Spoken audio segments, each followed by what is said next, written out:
Hi, I'm Hannah, a physical therapist from Denver, Colorado.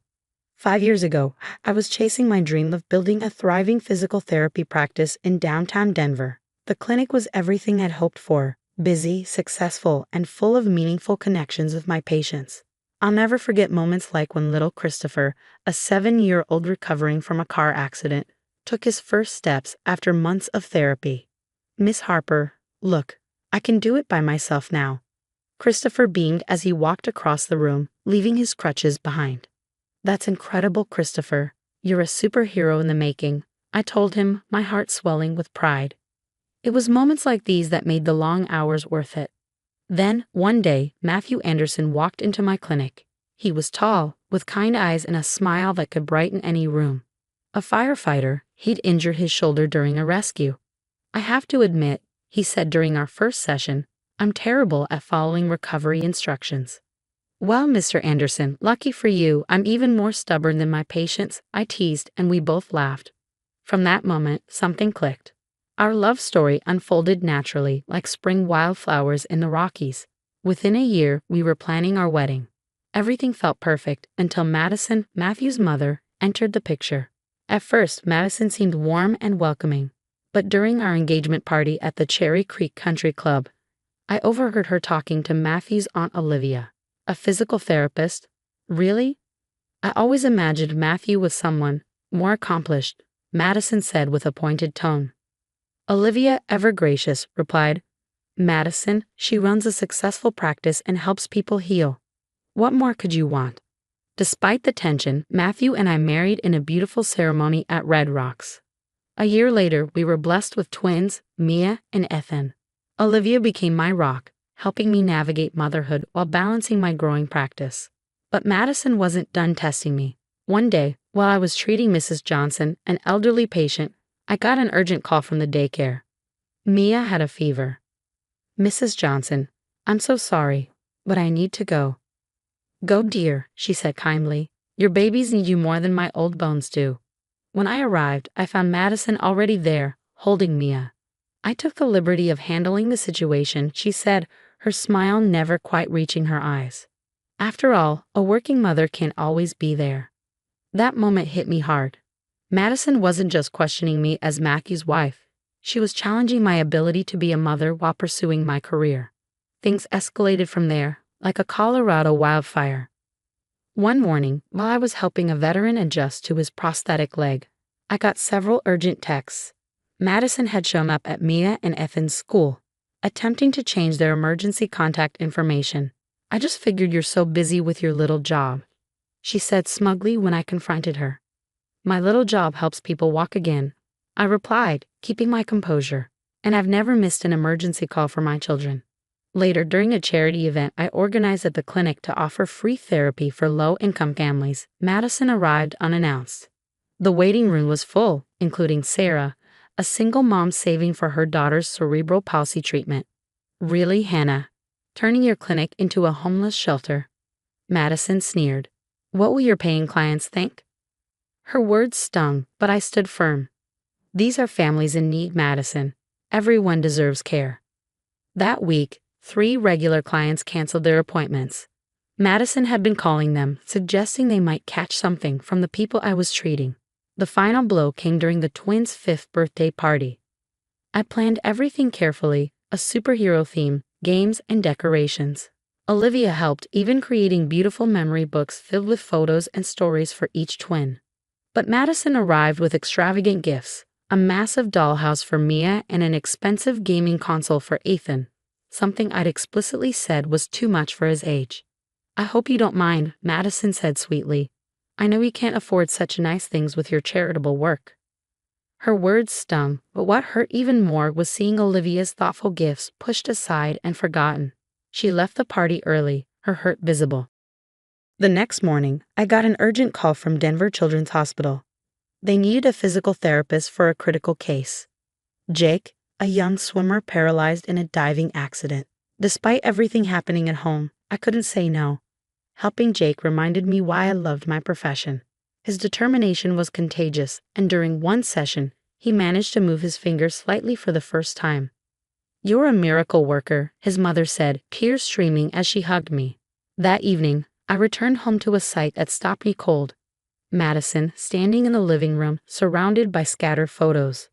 She'd made a copy of our house key without permission. "These aren't appropriate for the family album," she said casually, holding photos of Olivia and tossing them aside. My heart pounded. "You went through our private things without asking." "And really, Hannah," she continued, ignoring my question. "Working at the hospital now, too. The twins hardly see you. Don't you think you're spreading yourself a little thin?" She wasn't just meddling anymore. She was dismantling my life piece by piece.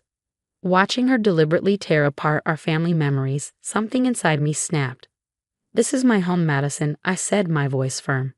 "You crossed a line." Before I could say more, Matthew walked in. His eyes moved from the photos to Madison, and for the first time, I saw recognition dawning on his face. "Mom," he said, his voice low, "what are you doing with those pictures?" For a fleeting second, Madison's polished exterior cracked, and what I saw beneath chilled me to the core. But before anyone could say another word, my phone rang. It was the hospital. Jake had taken a sudden turn for the worse.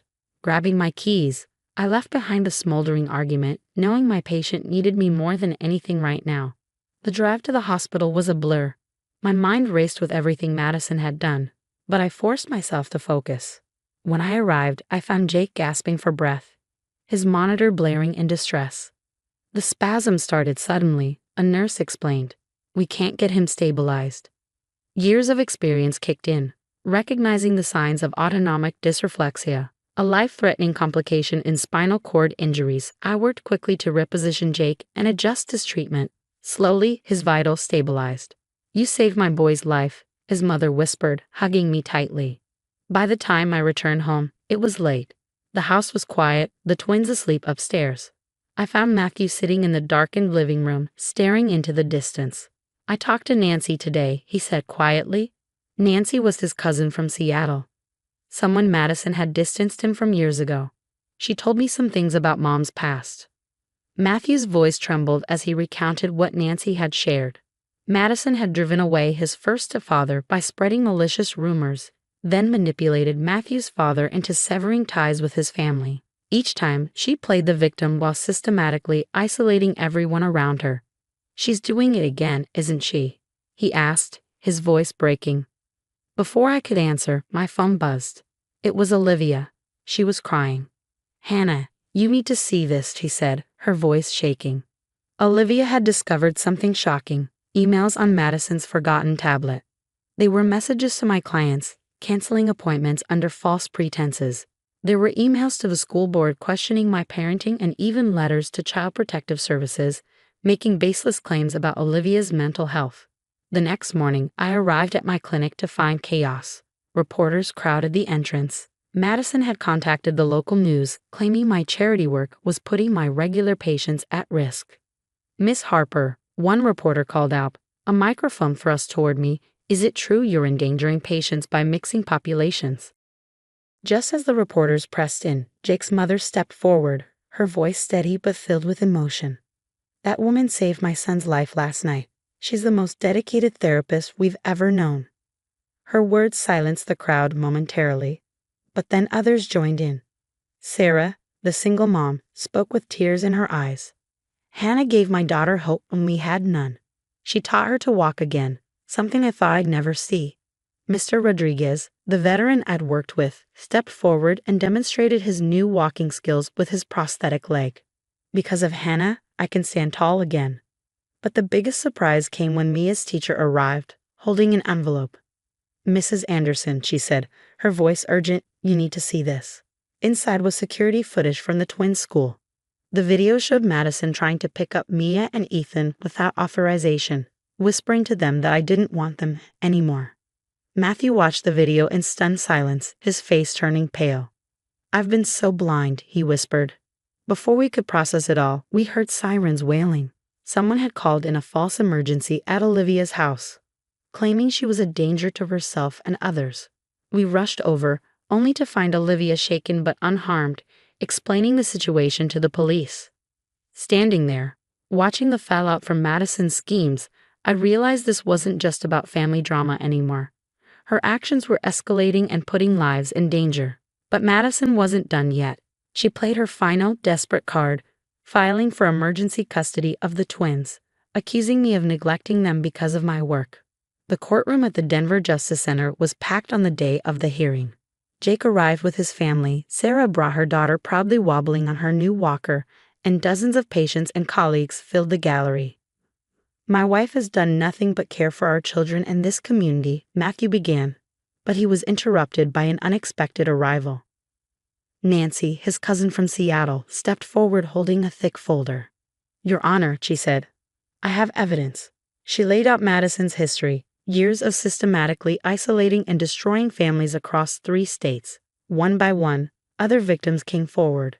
Former daughters-in-law, estranged family members, all with eerily similar stories.